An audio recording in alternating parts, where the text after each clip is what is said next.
记者陈焕武、柯建准屏东报道。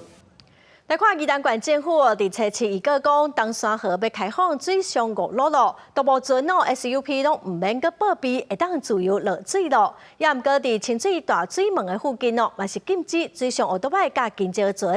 县政府是表示讲，预告的14天内，民众有意见会当来表达，再来后就会公告，搁来做调整。 伫东山河赛事的芳船，未来除了训练选手或者是学生户外教学，一般的民众买当来耍水。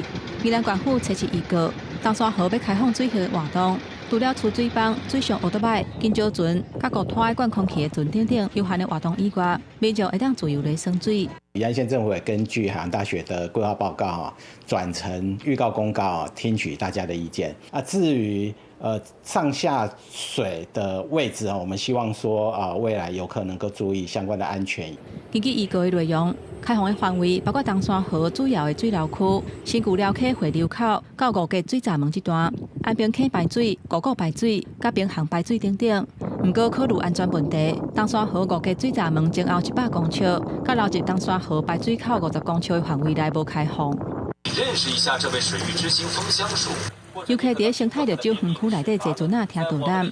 这个园区内底的东山河，因为有外包经营，若要入去爱收费，并无伫即个开放的范围内。民间团体认为讲，东山河开放会当来耍水，已经是真大的进展。不过建议若要去生态绿洲，除了为陆地入去，水路嘛应该爱会当行。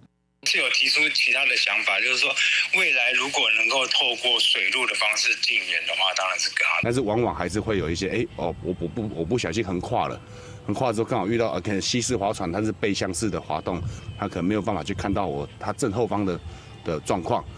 另外，有关水下的安全，民间团体嘛希望公部门用采购时等的方式做安全的宣导。 有徛准备教练建议讲，民众若来耍水，尽量莫下过溪流，避免甲训练选手的仆具相撞。